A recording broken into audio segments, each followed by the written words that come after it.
আসসালামু আলাইকুম। Nursing guideline by বিব্রেইনার নার্সিং। তোমরা এই মুহূর্তে সবথেকে বেশি যে বিষয়টা নিয়ে চিন্তিত আছো সেটা হচ্ছে আমি এখন নার্সিংয়ের জন্য প্রস্তুতি নিব, বাট প্রস্তুতিটা নিব কিভাবে। এবং আরও একটা বড় সমস্যা হচ্ছে মাঝে মাঝে বিভিন্ন ভুইফোর গ্রুপ এই তারিখে পরীক্ষা ওই তারিখে পরীক্ষা বলে তোমাদেরকে বিভ্রান্ত করছে। সবার আগে বলি, নার্সিং গাইডলাইন পাওয়ার জন্য তোমাকে মাথায় রাখতে হবে যেদিন বিএনএমসি তোমার সার্কুলার দিবে সেদিনই একমাত্র আমরা জানতে পারবো যে ঠিক কবে পরীক্ষা হতে যাচ্ছে। ঠিক আছে? সো এই কারণে আমি তোমাদেরকে অ্যাসিওর করছি যতক্ষণ পর্যন্ত না বিএনএমসি দিচ্ছে পোস্ট বা হচ্ছে নোটিশ, ততক্ষণ পর্যন্ত তোমরা একটু শান্ত থাকো এবং আমার সাথে কথাগুলো শোনো। আচ্ছা, সবার প্রথমে আমি তোমাদেরকে বলতে চাই যে আমাদের এই মুহূর্তে সব থেকে কমন যে জিজ্ঞাসাটা আছে সেই কমন জিজ্ঞাসাটা কি, যে ভাইয়া পরীক্ষা কি 23 জানুয়ারি অথবা হচ্ছে 30 জানুয়ারি এইসব তারিখে হবে? যেহেতু আজ কয় তারিখ? আজ হচ্ছে 6 জানুয়ারি। সো এই 6 জানুয়ারি যেহেতু এখন পর্যন্ত সার্কুলার দেয়নি, এটা তুমি যেই বছরই ভিডিওটা দেখো না কেন মাথায় রাখবা, যতক্ষণ পর্যন্ত না বিএনএমসি সার্কুলার দিচ্ছে এই প্রশ্নটার কোনো ভ্যালিডিটি নাই, তার মানে এটা বাদ। আচ্ছা, এরপরে দেখো এই মুহূর্তে কিভাবে প্রস্তুতি নিলে একটি সরকারি সিট নিশ্চিত করতে পারবো এবং এই মুহূর্তে ক্লাস এক্সাম কিভাবে সমন্বয় করে পড়বো এবং এক্সাম কতটা ইফেক্টিভ হবে। ওকে, আচ্ছা, এরপরে হচ্ছে ভাইয়া মেডিকেলের প্রস্তুতি নিয়েছি, পরীক্ষা দিব, কোনো কারণে না হলে আমার কি করণীয় এবং কিভাবে পরবর্তী পড়াশোনা করা উচিত। এবং চতুর্থ, ভাইয়া এই মুহূর্তে শুরু করতে চাইলে বাজারের যে কোনো বই দিয়ে শুরু করব নাকি এই মুহূর্তে মেইন বই পড়ে এক্সাম দেওয়াটা বেশি ভালো হবে, বিব্রেইনারের কোন কোর্স আমার জন্য ভালো হবে। আচ্ছা, সো প্রথম কথা হচ্ছে এই প্রশ্নটার উত্তর আমি তোমাকে করতে চাই, সেটা হচ্ছে তোমার এই মুহূর্তে অর্থাৎ তোমার আজকে 8 জানুয়ারি, দুঃখিত 6 জানুয়ারি, এই মুহূর্তে যদি তুমি প্রস্তুতি শুরু করো তোমার জন্য একটা সরকারি সিট ধরে নাও আমি তোমার জন্য নিশ্চিত করে ফেললাম। কিভাবে? ধরো এই মুহূর্তে তুমি যদি শুরু করো তোমার প্রস্তুতি, যেহেতু ইতিমধ্যে তুমি হয়তোবা মেডিকেলের প্রস্তুতি নিয়েছো, পরীক্ষা দিয়েছো, বা পরবর্তী যে পরীক্ষাগুলো আছে ঢাকা বিশ্ববিদ্যালয় কিংবা অন্যান্য সকল পরীক্ষা তোমার মোটামুটি দেয়া শেষ এবং তুমি নিজেকে যাচাই করার যথেষ্ট সুযোগ পেয়েছো, বাট এই মুহূর্তে তোমার মনে হচ্ছে যে না, আমার আসলে একটা নার্সিংয়ের সিট প্রয়োজন এবং আমি যদি নার্সিংয়ে ভর্তি হতে পারি সেটা আমার জন্য বেটার। সো এই কারণে তুমি যদি এখন তোমার ক্লাস বা হচ্ছে এক্সাম শুরু করো, এটা তোমাকে কিভাবে সহায়তা করবে সেটা আমি বলি। যে তোমার যেহেতু ইতিমধ্যে কয়েকবার পরীক্ষা দেওয়া হয়ে গিয়েছে বা তুমি যেহেতু নিজেকে ইতিমধ্যে কয়েকবার যাচাই করেছো, এখন তুমি যদি ক্লাসগুলো করো তোমার ল্যাকিংসগুলো তুমি আইডেন্টিফাই করতে পারবে এবং ক্লাস যেহেতু অন্যরাও তোমার সাথে করছে তার মানে কি এটা তোমার পক্ষে শেষ করা সম্ভব, রাইট? কারণ বিব্রেইনার তোমাকে যখন ক্লাসটা একটা রুটিন দিচ্ছে তার মানে কি নিশ্চয়ই সেটার একটা সমাপ্তি করে তারপরে তোমার কাছে দিচ্ছে, তার মানে ক্লাস করা সম্ভব। এবং ক্লাস করলে তোমার কি হবে, তোমার যে ল্যাকিংসগুলো আছে, যেসব কনসেপ্ট তুমি বুঝতে পারোনি সেই সব কনসেপ্ট তুমি এখান থেকে বুঝতে পারবে, যেটা তোমার নার্সিংয়ের জন্য প্রয়োজন। এবং এক্সামের বিষয়টা কি, তুমি যেহেতু অলরেডি ওই ক্লাসের উপরে মোটামুটি একটা ধারণার আছে এবং ক্লাসের মাধ্যমে তোমার ল্যাকিংসটাও দূর হয়ে গিয়েছে, তুমি এখন রিভিশন করতেছো, তোমার জন্য এক্সামটা হবে পারফেক্ট। এবং এক্সামটা দিয়ে তুমি নিজেকে যাচাই করবে যে ঠিক কতটা তোমার আসলে ঘাটতি আছে এবং সেই ঘাটতি অনুযায়ী তুমি তোমার নিজেকে আরও প্রস্তুত করবে। সহজ বিষয়। আচ্ছা, এরপরে হচ্ছে মেডিকেলের প্রস্তুতি নিয়েছি, পরীক্ষা দিব বা দিয়েছি, এখন কোনো কারণে যদি না হয় বা হচ্ছে হয়নি, এখন আমার কি করণীয়? এই মুহূর্তে তোমার করণীয় এই যে মাত্র যে উত্তরটা দিয়েছি সেই উত্তরটাই প্রযোজ্য। কেন? কারণ হচ্ছে এই দুটো একটা লুপের মধ্যে এখন ঘুরছে, এই দুটো কি এখন লুপের মধ্যে ঘুরছে, যে আমার পরীক্ষা তো দিয়ে ফেলেছি, চান্স হয়নি, এখন কি করব, আবার এই মুহূর্তে যদি শুরু করি আমি চান্স পাবো কিনা, তাহলে এটা একটা লুপের মতো করে ঘুরছে। সো এই লুপ থেকে বের হওয়ার একমাত্র উপায় দুইটারই সমান উত্তর, সেম উত্তর, সেটা কি, যে তোমার এখন থেকে পড়া শুরু করতে হবে, ক্লাসগুলো করতে হবে, ক্লাসগুলো করলে তুমি হচ্ছে ল্যাকিংস দূর করতে পারবে, এক্সামগুলো দিলে নিজেকে যাচাই করতে পারবে কতটা তোমার সম্পন্ন হয়েছে, কতটা তোমার ঘাটতি আছে, কতটা তোমার সম্পন্ন করতে হবে, প্রস্তুতি নিতে হবে। ডান। আচ্ছা, এখন বলা হয়েছে যে এই মুহূর্তে শুরু করতে চাইলে বাজারে যে কোনো বই দিয়ে শুরু করব কিনা।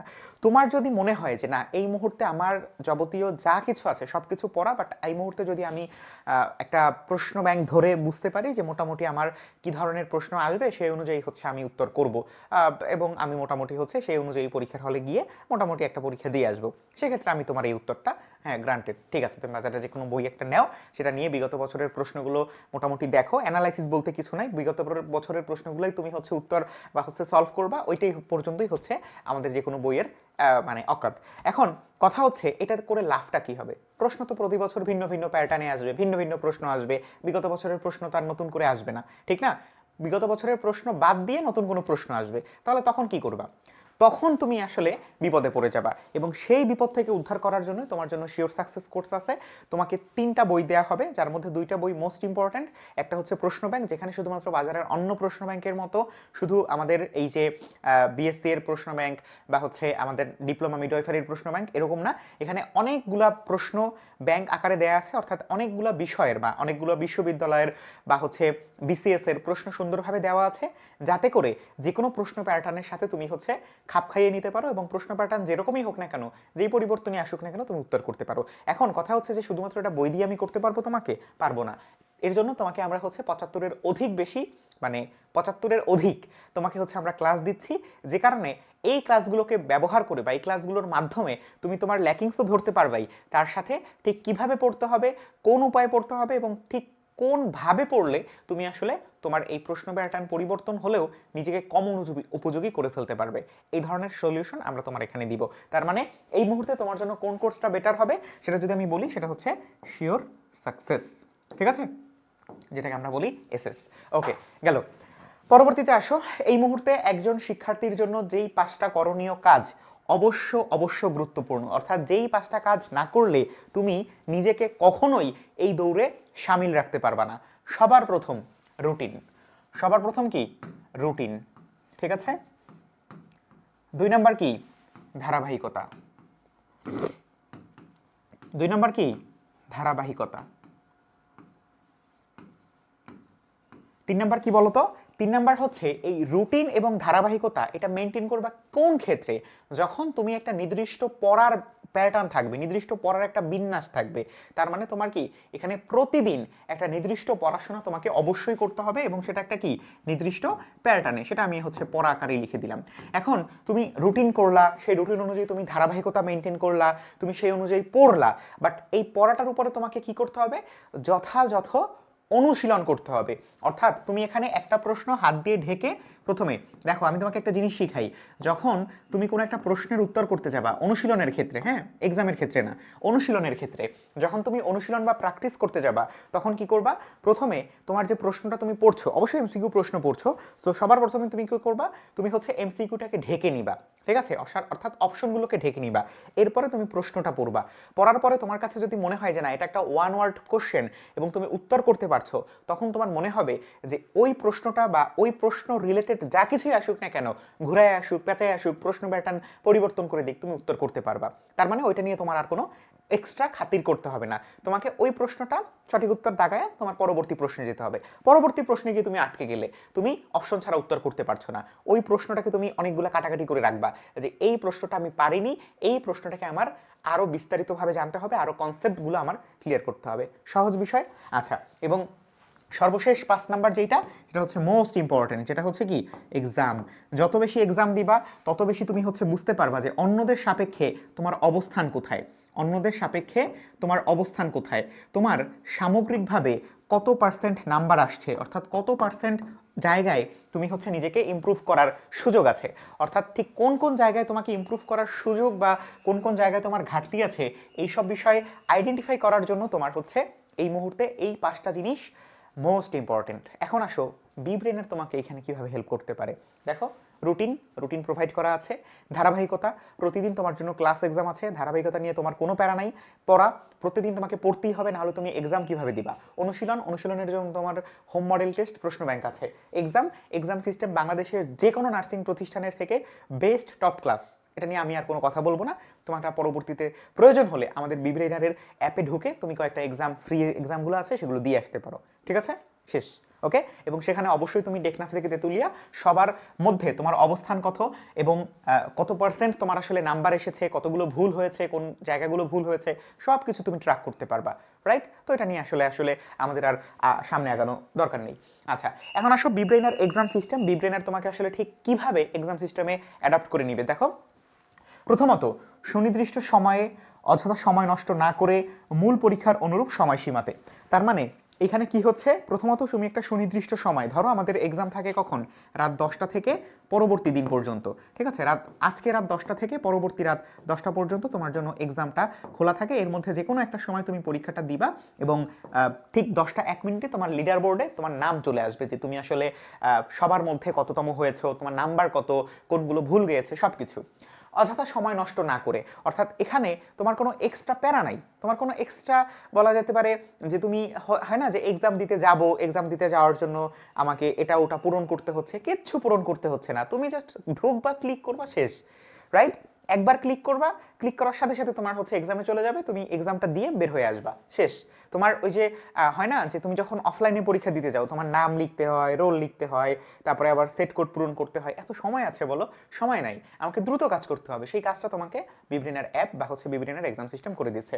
এবং মূল পরীক্ষার অনুরূপ সময়সীমাতে, অর্থাৎ মূল পরীক্ষা ঠিক যেই সময় হবে বা যেই 1 ঘন্টার মধ্যে 100 প্রশ্ন, আধা ঘন্টার মধ্যে 50টা প্রশ্ন, এভাবে করা হয়। এবং আরেকটা খুব বড় এবং গুরুত্বপূর্ণ বিষয় হচ্ছে যে তুমি একদম মূল পরীক্ষার মতো একবার যদি কোনো একটা প্রশ্নের উত্তর দাগিয়ে ফেলো, সেই প্রশ্নটার উত্তরটা তুমি আর পরিবর্তন করতে পারবে না, অর্থাৎ একদম রিয়েল এক্সাম ফিলিং, ঠিক আছে? আচ্ছা, এছাড়া নিজ বাসায় বসে যানবাহনের ঝামেলা ব্যতীত, এটা তোমরা যেহেতু জেনজি অবশ্যই জানো এটার মানে কি, এবং পরীক্ষার হলের মতো পরিবেশে, অর্থাৎ এখানে তুমি যদি কোনো কারণে বিব্রেনের অ্যাপ বের হয়ে তুমি চ্যাট জিপিটিতে উত্তর খুঁজতে গেছো, এসে দেখবা যে পরীক্ষা কই, পরীক্ষা নাই, কেন? তুমি এখান থেকে বের হওয়ার সাথে সাথেই তোমার এক্সাম কেটে যাবে, রাইট? সো এ কারণে এইটা তোমাকে মূল পরীক্ষার হলের মতো পরিবেশ দিবে। এবং আমাদের যে উইকলি এক্সাম হয়, মান্থলি এক্সাম হয়, সেটা কিন্তু তোমাকে যে মোবাইলের যে ক্যামেরা, সেই ক্যামেরা অন করে তারপরে হচ্ছে পরীক্ষা দিতে হয়। তার মানে তোমাকে মূল পরীক্ষার হলের পরিবেশ বাসায় বসে যানবাহনের ঝামেলা ব্যতীতই তোমাকে দেয়া হচ্ছে। আচ্ছা, এরপর দেখো এক্সাম কেন, এক্সামের কারণ কি। আমি আসলে আজকে এই ক্লাস নিয়ে কথা বলতে আসিনি, কারণ হচ্ছে ক্লাস নিয়ে আমরা যদি কথা বলি, ক্লাসের মধ্যে কি আছে বলো? ক্লাসের মধ্যে হচ্ছে প্রত্যেকটা জিনিসের কনসেপ্ট তোমাকে ক্লিয়ার করে দেওয়া হচ্ছে, রাইট? এবং কনসেপ্ট ক্লিয়ার করে দেওয়ার ফলে কি হচ্ছে, তুমি সেইটা নিয়ে পরবর্তী ধাপে অগ্রসর হতে পারছো। কিন্তু এই মুহূর্তে তো তোমার মোটামুটি কনসেপ্ট ক্লিয়ার, এবং এই মুহূর্তে তো তুমি যেসব জায়গায় ল্যাকিংস আছে, সেই ল্যাকিংস খোঁজার জন্য তুমি ক্লাসে যাচ্ছ, রাইট? এবং যারা একান্তই শুরু করনি তাদের ক্ষেত্রে ভিন্ন কথা, বাট এই মুহূর্তে যারা বিভিন্ন জায়গায় পরীক্ষা দিয়ে এসেছো, তাদের জন্য হচ্ছে আমাদের এই ক্লাসের বিষয়টা। এখন আসো এক্সাম বিষয়টা কেন। এক্সাম বিষয়টা কারণ হচ্ছে যে সবচেয়ে সহজে, সবচেয়ে বেশি সংখ্যক, এবং আমরা বলতে পারি যে বাংলাদেশের টেকনাফ থেকে তেতুলিয়া সকল শিক্ষার্থীর সাথে এক্সাম দাও। কেন? কারণ নিজের অবস্থান যাচাই করতে হবে। তুমি যদি অফলাইনে কোনো একটা নির্দিষ্ট জায়গায় এক্সাম দাও, এটার মানে কি যে ওই এলাকার মধ্যে তোমার অবস্থান, বাট এই পরীক্ষাটা তো প্রতিযোগিতামূলক সারা বাংলাদেশ থেকে, তার মানে তোমাকে সারা বাংলাদেশের সকল শিক্ষার্থীর সাথে নিজেকে যাচাই করতে হবে। এই কারণে এক্সামটা মোস্ট ইম্পর্টেন্ট। এছাড়া আমাদের পরীক্ষা দেওয়ার জন্য জাস্ট একটা ক্লিক, বিব্রেনের অ্যাপে ঢোকো, পরীক্ষা শেষে ঠিক রাত 10টা 1 মিনিটে ফলাফল, সঠিক উত্তর, পিডিএফ ডাউনলোড সব কিছু করে বের হয়ে যাও, শেষ। সহজ উত্তর, সহজ সমাধান, ঠিক আছে? আচ্ছা, এরপরে আসো নার্সিং অ্যাডমিশনের জন্য সবচেয়ে বেশি গুরুত্বপূর্ণ, সেটা হচ্ছে গাইডলাইন। সব থেকে গুরুত্বপূর্ণ কি? গাইডলাইন। ধরো আমি তোমাকে এই মুহূর্তে যে গাইডলাইনটা দিচ্ছি, এই গাইডলাইনটা তোমাকে কিন্তু আমি লিখেও দিতে পারতাম, বাট আমি তোমাকে এটা বলে দিচ্ছি কেন? কারণ আমি যে তোমার সাথে আছি, বা বিব্রেনার যে তোমার সাথে আছে, এইটা অনুভব করানোর জন্য আমি তোমাকে এটা মুখে বলছি, এবং তোমাকে আমি সব কিছু ভিজুয়ালাইজ করে দেখাচ্ছি। এবং দ্বিতীয় যে বিষয়টা হচ্ছে, সেটা হচ্ছে তোমাকে যত বেশি তুমি কোনো একটা তথ্য সম্পর্কে জানবে, যত বেশি তুমি একটা কোনো তথ্য সম্পর্কে জানবে, যেই তথ্যটা জানতে তোমাকে আমাদের বিব্রেনার বই হেল্প করবে, অথবা হচ্ছে আমাদের বিব্রেনার যে ফেসবুক পেজ আছে, বা হচ্ছে আমাদের যে ইউটিউব চ্যানেল আছে, দেখবা আমাদের ইউটিউব চ্যানেলে কিন্তু হচ্ছে প্রতিদিন বিভিন্ন ধরনের প্রশ্ন সলভ আপলোড করা হয়, ফ্রি ক্লাস আছে। সো এরকম তথ্যমূলক জিনিসপত্র তুমি যত বেশি জানবে, দেখবা যে সাবকনসিয়াস মাইন্ডে কোনো না কোনোভাবে কোনো একটা তথ্য সামহাও থেকেই যায়। তো তুমি যদি পরীক্ষার হলে গিয়ে ওই তথ্যটা সামান্যতম আঁচ পাও, তোমার মাথা কিন্তু ক্যাপচার করে নিতে পারবে, তুমি যদি ওইভাবে কোনো একটা তথ্যকে পড়ো। এবং এটা যে কতটা ভালো কাজে লাগে, আমি যখন আমার স্টুডেন্ট, মানে আমার স্কুল কলেজ লাইফে যখন আমি দেখেছি যে আমার বিভিন্ন প্রতিযোগিতায় কিন্তু হচ্ছে এই বিষয়গুলো কাজে লাগতো, যে আমি একটা তথ্য আমার সামনে এসেছে, আমি নেগলেক্ট করিনি, আমি সেটাকে পড়েছি, পড়ার কারণে দেখা যাচ্ছে কোনো না কোনো প্রতিযোগিতায় গিয়ে আমি হচ্ছে সেই প্রশ্নটা পাচ্ছি, এবং ওই একটা মাত্র উত্তরের জন্য হয়তো আমি বিজয়ী হচ্ছি, রাইট? সো এই বিষয়টা একটু গুরুত্ব সহকারে মাথায় রাখবে, ঠিক আছে? আচ্ছা, এখন আসো যে প্রশ্ন প্যাটার্ন পরিবর্তন, ডিপ্লোমা রসায়ন এবং পদার্থবিজ্ঞান। ওকে, আচ্ছা, এখন কথা হচ্ছে যে আমি এখানে জীববিজ্ঞানটা প্রথমত দেখাচ্ছি না কেন, কারণ জীববিজ্ঞান নিয়ে তোমাদেরকে আমি আলাদা করে ভিন্নভাবে এবং আরো বৃহৎ আকারে তোমাকে হচ্ছে প্রশ্ন প্যাটার্নের পরিবর্তন দেখাবো। আপাতত আমি তোমাকে ডিপ্লোমা রসায়ন এবং মানে পদার্থবিজ্ঞানটা দেখাচ্ছি। দেখো যে এখানে যেসব প্রশ্ন শুধুমাত্র বিব্রেনার বই থেকে এসেছে, এছাড়াও বিব্রেনার হট সাজেশন স্লাইড, বিব্রেনার এক্সাম থেকে প্রশ্ন ছিল সরাসরি বা ইনডাইরেক্টলি কমন, সেগুলো তোমাকে হচ্ছে এখন বেশ কিছু প্রশ্নের উত্তর দেখানো হবে যে কোত্থেকে কমন পড়েছে এবং সেই প্রশ্নগুলোর আসলে প্রশ্নের প্যাটার্নটা কিরকম এসেছিল। দেখো সবার প্রথমে একটা প্রশ্ন এসেছে যে এটা হচ্ছে আমাদের জীববিজ্ঞানের একটা প্রশ্ন, দুইটা প্রশ্ন দেখাবো জীববিজ্ঞানের, যে রক্তচাপ মাপার যন্ত্রের নাম কি। সো এটা হচ্ছে আমাদের ডিপ্লোমা ইন নার্সিং 24-25 প্রশ্ন। সো এটা প্রশ্নের উত্তরটা আমাদের সরাসরি হচ্ছে আমাদের যে হট সাজেশন ছিল সেই হট সাজেশন থেকে এসেছিল, এবং এটা তোমরা ফার্স্ট টাইমার হও, সেকেন্ড টাইমার হও, সিওর সাকসেস কোর্সের হও, এক্সাম ব্যাচের হও, 30 ডেজ কোর্সের হও, সবাই পাবা। সো এই প্রশ্নটা হচ্ছে আমাদের সরাসরি এসেছিল। এখন এই প্রশ্নটা কিন্তু কোনো প্রশ্নের প্যাটার্ন পরিবর্তন হয় না, এটা মানে জগৎময় একটা প্রশ্ন, এবং দেখবা যে 2025-26 যেই মেডিকেল ভর্তি পরীক্ষা সেখানেও কিন্তু এই প্রশ্নটা সাধারণ জ্ঞান হিসেবে এসেছিল। তার মানে এটা একটা খুবই কমন প্রশ্ন যেটা তোমার জানতেই হবে, ঠিক আছে? এটা কিন্তু প্রশ্নের প্যাটার্নের কোনো পরিবর্তন হয়নি, এটা বারংবার ওয়ান ওয়ার্ড প্রশ্ন এসেছে। কিন্তু এই প্রশ্নটা দেখো যে কুমির কোন শ্রেণীর প্রাণী, ঠিক আছে? কুমির কোন শ্রেণীর প্রাণী। সো কুমির কোন শ্রেণীর প্রাণী এইটা আমরা সরাসরি হয়তো বা ছোটবেলায় পড়েছি, বাট আমাদের এই বইয়ের মধ্যে সরাসরি কিন্তু কোথাও লেখা নাই, ঠিক আছে? এবং কুমির কোন শ্রেণীর প্রাণী এইটা হচ্ছে আমাদের বিএসসির একটা প্রশ্ন। বিএসসির প্রশ্ন কেন? কারণ হচ্ছে আমরা বিএসসির প্রথম অধ্যায় বা হচ্ছে আমাদের প্রাণী বিজ্ঞানের প্রথম দিকে আমরা হচ্ছে একটা পড়া পড়ি যে আমাদের প্রাণীর বিভিন্নতা শ্রেণীবিন্যাস, এবং সেখানে আমরা দেখি যে সেখানে আমাদের মাছ, তারপরে হচ্ছে আমাদের সরীসৃপ, তারপরে হচ্ছে আমাদের উভচর, পাখি এবং মানুষ সম্পর্কে আলোচনা আছে, আমাদের করডাটা পর্বভুক্ত এদের আলোচনা আছে। সো সেখান থেকে আমরা জানি যে কুমির হচ্ছে একটা রেপ্টিলিয়ান বা হচ্ছে আমাদের কি একটা সরীসৃপ জাতীয় প্রাণী। সো এই জিনিসটা দেখো এখানে আমাদের কি আছে, এখানে আমাদের একটা ব্যাখ্যার মধ্যে, একটা প্রশ্নের ব্যাখ্যার মধ্যে আমরা হচ্ছে এই জিনিসটাকে রেখে দিয়েছিলাম যে কুমির স্তন্যপায়ী প্রাণী নয়, ঠিক আছে? কুমির কি স্তন্যপায়ী প্রাণী নয়, ঠিক আছে? সো এখানে যে ম্যামেলিয়ান, এই ম্যামেলিয়ানটা সঠিক উত্তর না। আবার অ্যাম্ফিবিয়ান হিসাবে আমরা কাকে চিনি? অ্যাম্ফিবিয়ান হিসাবে আমরা শুধু ব্যাংকই চিনে থাকি, ঠিক না? এছাড়া অ্যাক্টিভ এটা তো কোনো মানে এটা কোনো মিন করে না। তো রেপ্টালিয়ান হচ্ছে সঠিক উত্তর। সো তুমি যদি ব্যাখ্যাগুলো একটু ভালো করে পড়ো তখন তোমার জন্য অপশন কাটিং করা বা বাদ দেওয়া তোমার জন্য কি অনেক সহজ হবে।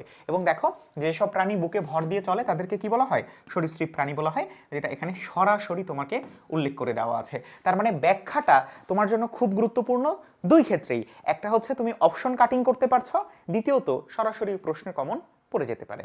ওকে, আচ্ছা এরপরে আসো মাটির পিএইচ বৃদ্ধিতে কোনটি ব্যবহার করা হয়। এইখানে দেখো যে এই প্রশ্নটার মানে প্যাটার্ন কিরকম পরিবর্তন হয়েছে দেখো, একটু ভালো করে লক্ষ্য করো যে প্যাটার্ন পরিবর্তনের কথা বলছিলাম, সেই প্যাটার্ন পরিবর্তন দেখো যে অম্লধর্ম মাটির পিএইচ বাড়াতে, মানে আমাদের অম্লধর্ম মাটি সেটার পিএইচ তো কম, সেটার পিএইচ বাড়াতে কোনটি ব্যবহৃত হয়। এই প্রশ্নটা এসেছিল বিএসসি নার্সিং এ 2022-23-এ, ঠিক আছে? এবং সেখানে দেখো উত্তর হচ্ছে চুন, ঠিক আছে? সো এইখানে আমরা কি শুধুমাত্র চুন উত্তর রেখেছি? আমরা কিন্তু ব্যাখ্যার মধ্যে একটা কথা বলেছি দেখো যে চূর্ণ চুন বা ক্যালসিয়াম কার্বনেট মাটির পিএইচ বৃদ্ধিতে সবচেয়ে বেশি বা কার্যকর এবং এটি সহজলভ্য। সো চূর্ণ চুন বা ক্যালসিয়াম অক্সাইড এবং একই সাথে ক্যালসিয়াম কার্বনেট দুইটাই গুরুত্বপূর্ণ। সো এর মধ্যে দেখো ক্যালসিয়াম অক্সাইড চলে আসছে, এই যে। তার মানে প্রশ্নের প্যাটার্নটা এরকম পরিবর্তন হয় যেখানে এক বছর হয়তোবা তোমার কাছে সরাসরি চুন লেখা থাকবে, অন্য বছর সেখানে কি রাসায়নিক সংকেত দেয়া থাকবে। এই বছর হয়তোবা ক্যালসিয়াম অক্সাইড বলা আছে বা চুন বলা আছে, পরবর্তী বছরে হয়তোবা আমাদের ক্যালসিয়াম কার্বনেট দেয়া থাকবে। এইভাবে কিন্তু জিনিসটা আমাদের সামনে অগ্রসর হয়, ঠিক আছে? আচ্ছা, সো এই হচ্ছে প্রশ্নের পরিবর্তন। এরপরে হচ্ছে সাবান তৈরির প্রধান কাঁচামাল কোনটি? দেখা যাক এটার সঠিক উত্তর কি। আমাদের সাবান তৈরির প্রধান কাঁচামাল হচ্ছে কি তেল বা চর্বি। সো এখানে দেওয়াই আছে আমাদের চর্বি, তেল বা কি চর্বি। সো এটা কি প্রশ্নের প্যাটার্নের কোনো পরিবর্তন হয়েছে? অবশ্যই পরিবর্তন হয়েছে। কিরকম পরিবর্তন?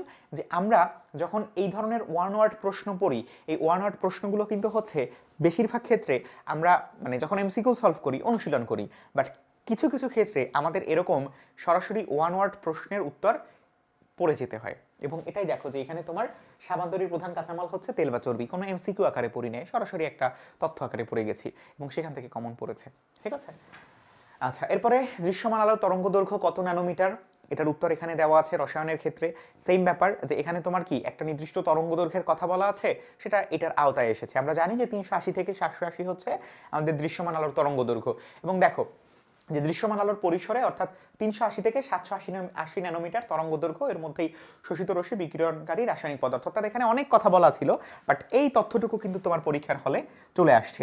তার মানে এই যে প্রশ্নের বিভিন্ন প্যাটার্ন, এই প্যাটার্নগুলো কিন্তু তোমার ব্যাখ্যা থেকেও আসতে পারে, তোমার হচ্ছে এখানে যে কোনো সরাসরি এমসিকিউ থেকে আসতে পারে, বিগত বছরের প্রশ্ন থেকেও আসতে পারে, যে কোনোভাবেই আসুক না কেন তোমাকে আমরা সেইভাবে উপযোগী করে তুলব ইনশাল্লাহ। ঠিক আছে? আচ্ছা, এরপরে আসে নিচের কোন মৌলমূলকের যোজনী 3। দেখো সেম প্রশ্ন ভিন্ন প্যাটার্নে, যে ফসফেট মূলকের যোজনী কত, এই যে 3। তার মানে কি? সঠিক উত্তর ফসফেট। তার মানে এই যে প্যাটার্নগুলোকে আমরা আগে থেকেই তোমার জন্য তৈরি করে রেখেছি, বা আমাদের মানে আগে থেকেই তৈরি করা ছিল, এই জিনিসটাকে আমরা তোমাদের জন্য আরো বেশি উপযোগী করে তুলবো ইনশাল্লাহ, এবং এটাই তোমাকে পরীক্ষার হলে গিয়ে অনেক বেশি সহায়তা করবে, এবং এটা তো তুমি হচ্ছে সরাসরি আমাদের প্রশ্ন ব্যাংকে পেয়ে যাবা। ঠিক আছে? আচ্ছা, এরপরে আছো যে অ্যাসিডিক অ্যাসিডের অন্য নাম কি? ওই যে দেখো অ্যাসিডিক অ্যাসিডের 6 থেকে 10% জলীয় দ্রবণকে ভিনেগার বলা হয়, আবার হচ্ছে লেবুর রসে সাইট্রিক অ্যাসিড থাকে, অর্থাৎ সবগুলো তথ্য কিন্তু হচ্ছে এখানে দেওয়া আছে, তুমি এখান থেকে সঠিক উত্তর আইডেন্টিফাই করে নিবা। তো এইভাবে কিন্তু হচ্ছে তোমাকে পরীক্ষার হলে পড়ে গিয়ে উত্তর করতে হবে। ঠিক আছে? ক্লিয়ার? আচ্ছা, এরপরে আসো, আবার যদি বলি আলফা কণার বৈশিষ্ট্য কোনটি, এটা আমাদের ক্লাস বা লেকচার থেকে এসেছে, যে আলফা কণা। ঠিক আছে? আলফা কণা কি? আলফা কণা হচ্ছে দ্বিধনাত্মক হিলিয়াম নিউক্লিয়াস। আলফা কণা কি? এখানে হচ্ছে 2, এখানে হচ্ছে 4। তার মানে এটা যেহেতু দ্বিধনাত্মক হিলিয়াম নিউক্লিয়াস, তার মানে এটার কোনো ইলেকট্রন নেই। এটার কি আছে? এটার ভর সংখ্যা হচ্ছে 4, এবং এটা কি? এটা হচ্ছে ধনাত্মক চার্জিত কণা, এবং এটা দেখতেই পাচ্ছি আমরা, এই যে এটা কি? ধনাত্মক চার্জিত কণা। তাহলে আলফা কণার বৈশিষ্ট্য কোনটি? ধনাত্মক চার্জিত কণা। শেষ। ঠিক আছে? আচ্ছা, এরপরে আসো, অক্সিজেন কে আবিষ্কার করেন? তোমাদের জন্য উত্তরটা রেখে গেলাম। অদাহ্য পদার্থ কোনটি? তোমাদের জন্য উত্তরটা রেখে গেলাম, যে অদাহ্য পদার্থ কোনটি, কোনটা দাহ্য নয়। ঠিক আছে? এবং এইটা আমাদের হচ্ছে যারা ডিপ্লোমা ইন নার্সিং এর ক্ষেত্রে তোমরা অনেকে জিজ্ঞেস করে যে ভাইয়া, এটা আপনারা যে এসএসসির অংশ থেকে পড়ান এবং এসএসসি অংশটা এত জোর দিয়ে পড়ান, এটার কারণটা কি? এটার কারণটাই হচ্ছে এটা, যে আমাদের একদম প্রথম অধ্যায়ের প্রথম ফেজেই তুমি হচ্ছে এটার উত্তর পেয়ে যাবা।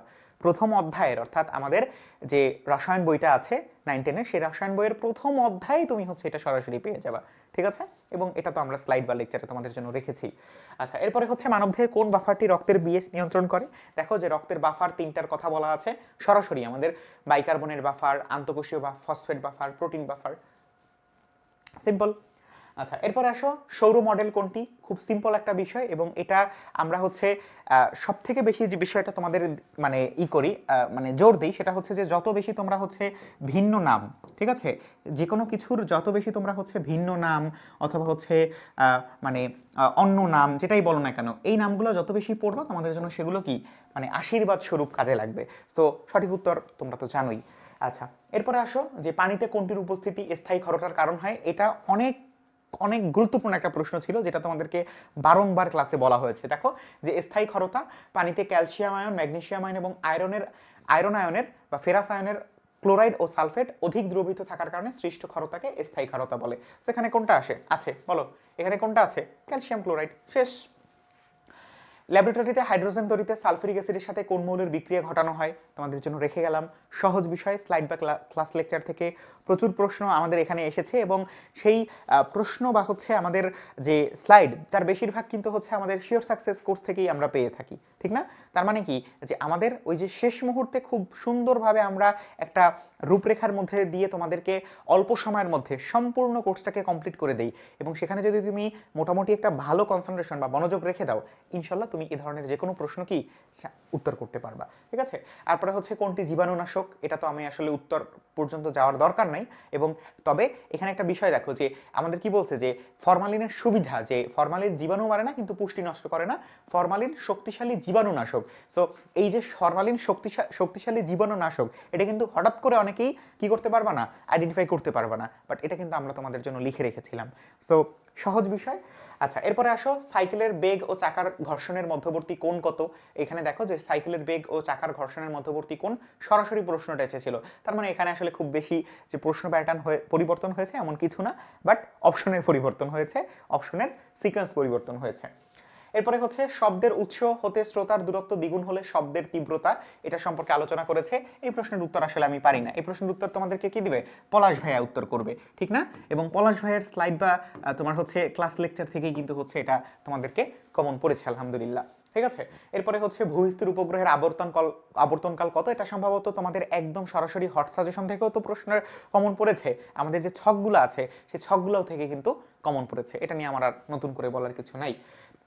তারপরে নিচের কোন রাশিটি মাত্রাবিহীন, এই জিনিসটা আমরা খুব গুরুত্ব সহকারে, এবং আমি পলাশ ভাইকে দেখেছি যে এই জিনিসটা খুব গুরুত্ব সহকারে তারা হচ্ছে মানে পড়িয়েছে তোমাদেরকে, যে মাত্রা এবং মাত্রাবিহীন দুইটা রাশি আমাদের জন্য গুরুত্বপূর্ণ, এবং স্কেলার রাশি বলো, ভেক্টর রাশি বলো, প্রত্যেকটা রাশি হচ্ছে আমাদের জন্য গুরুত্বপূর্ণ যখন আমাদের এগুলো ওয়ান ওয়ার্ড প্রশ্ন হিসাবে আসে, এবং এটাতে ভুল করার কোনো সুযোগ নাই, এটাতে কি ভুল করার কোনো সুযোগ নাই, ঠিক আছে।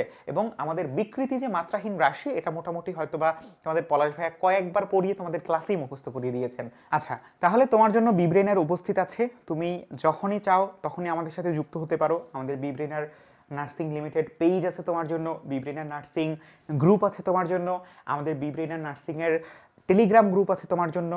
এছাড়া আমাদের যেই অ্যাপ আছে সেই অ্যাপের মধ্যে তোমাদের জন্য কিন্তু ফ্রি ক্লাস সংযুক্ত আছে। আমাদের কিন্তু তোমাদের জন্য বাংলাদেশের অন্যতম বৃহৎ 374K, মানে হচ্ছে 3,74,000, এই স্ক্রিনশটটা নেওয়ার সময় ছিল 3,72,000, বাট এই পরিমাণ শিক্ষার্থী কিন্তু আমাদের সাথে যুক্ত আছে, তোমাদের সাথে কানেক্টেড আছে। সো তুমি যদি এখানে সাবস্ক্রাইব করে রাখো, অবশ্যই তুমি কি এতজন শিক্ষার্থীর সাথে কানেক্টেড আছো। এবং তোমাদের প্রশ্ন, আমাদের উত্তর সব কিছুই তোমরা পাবে হচ্ছে আমাদের এই নাম্বারে, এবং এই নাম্বারে তোমাদের জন্য হোয়াটসঅ্যাপ আছে, এই নাম্বারে তোমরা কল করে জিজ্ঞেস করতে পারো, এই নাম্বারে তোমরা যা কিছু ইচ্ছা, তুমি যেভাবে ইচ্ছা তোমরা এখানে কানেক্ট হতে পারো। আমরা তোমাদের এই প্রশ্নের উত্তর করব এই নাম্বারের মাধ্যমে, কিংবা আমাদের ফেসবুক পেজে। সব থেকে কনভেনিয়েন্ট হয় তোমরা যদি আমাদের ফেসবুক পেজে ইনবক্স করো, সাথে সাথে আমাদের যেই মডারেটররা আছে তোমাদের প্রশ্নের উত্তর করে থাকে, তারা কিন্তু তোমাদেরকে রিচ করবে ইনশাল্লাহ। এই হচ্ছে আমাদের ইন টোটাল আজকের সম্পূর্ণ প্রেজেন্টেশন, এবং আমরা এখানে গাইডলাইনটা কীরকম তোমাদের জন্য দিয়েছি, যে কিভাবে তোমাকে পড়তে হবে, এবং একই সাথে প্রশ্নের প্যাটার্ন কীরকম কী পরিবর্তন হয়েছে তার একটা সামান্য তোমার হচ্ছে গ্লিমস দেখালাম। সঠিক গাইডলাইন এবং একই সাথে পরিপূর্ণ একটা প্রস্তুতির মাধ্যমে কিন্তু তুমি তোমার নার্সিংয়ের সিট সম্পূর্ণভাবে নিজের করে নিতে পারবে। এবং আমরা একদম প্রথমে যে প্রশ্নটা করেছিলাম যে এই মুহূর্তে শুরু করলে সম্ভব কিনা, অবশ্যই সম্ভব যদি তুমি বিব্রেনারের সাথে থাকো, বিব্রেনারের পাশে তুমি, মানে তোমার পাশে বিব্রেনারকে তুমি পাবে ইনশাল্লাহ। সুতরাং পরবর্তী ক্লাসে দেখা হওয়ার আগ পর্যন্ত তোমাদের সবাইকে জানাই স্বাগতম এবং অভিনন্দন আমার এই সম্পূর্ণ ভিডিওটা দেখার জন্য, এবং একই সাথে তোমাদের জন্য অনেক অনেক দোয়া ও শুভকামনা জানিয়ে আজকের মতো ভিডিওটা কমপ্লিট করছি। আসসালামু আলাইকুম।